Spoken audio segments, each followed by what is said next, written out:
намын ив нийтлийг хангах хэрэгтэй. Энэ бол өөрөө эргээд бас хин нэг заавал одоо дарга болох гэдэг одоо биш. Энэ одоо зөрчилдөөнтэй тийм үү, энэ байр суурьуудыг эвлүүлж чадах, нэгтгэж чадах. За ер нь энэ байр суурин дээр бол байгаа.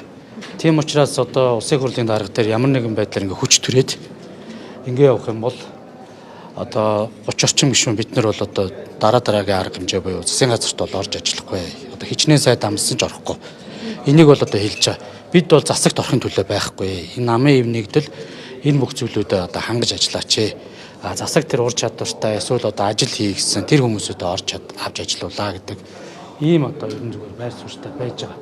Тэгэхээр одоо энэ гарах шийдвэрийг ерөнхийдөө хардснаад байж байна. Засгийн газарт бол заавал орох шаардлага байхгүй.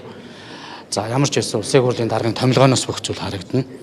Ингээд хүч төрөд явах юм бол дараагийн тэгээд алмуудаа хийнэ л гэсэн юм байр суурьтай байгаа. Удирдах зүйлсийн хуралдааны үеэр улсын хурлын даргад бямт цагт дарга. За нөгөө талаас амар сайхан гишүүн гэж нэр ярилцсан. Та ямар байр суурьтай вэ? Ерөнхийдөө яг одоо бидний зүгээс ч гэсэн бас хэлж байгаа. За энэ 30-38 ч гэдэг юм ер нь илэрхий тоо байгаа шүү дээ. Энэ дээрээс бас ер нь намын ив нийтлийг хангаж ажиллаараа гэдэг байр суурьтай байгаа. Тэгээ ерөн зүгээр цаашдаа ч гэсэн энэ улсын хурлын дарга бас нам бус байх хэрэгтэй байм шиг байна. Ер нь одоо ингээд хараад тахаар ерөөсөө энийг ашиглаж дараагийн зүйлүүд рүү одоо явах ч гэдэг юм ийм зүйл байх юм. Тийм учраас би одоо хувь хүнд нь биш шүү. Ерөн зүгээр одоо бас энэ 38-30 эвлэрлэлийн асуудлыг цаашдаа ярих гэж байгаа бол энэ асуудлаасаа эхлээд томилгооноос харагданаа.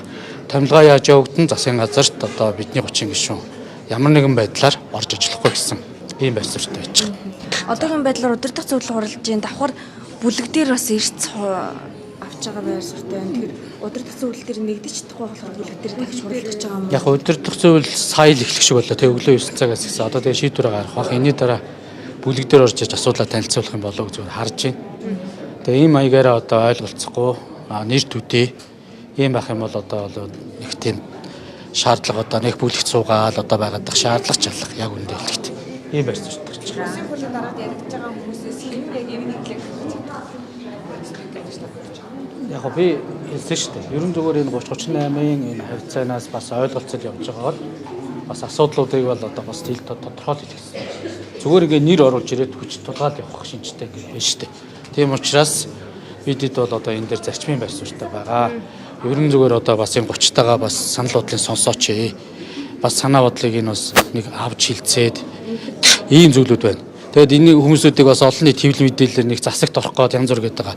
Засаг дээр янз бүрийн сайдын тоо зүгээр одоо сонссон. Гэхдээ хизээч энэ дээр орж ажил одоо тийм хүсэл тэмүүлэлтэй шууд ингээ явъя гэсэн хүн байхгүй.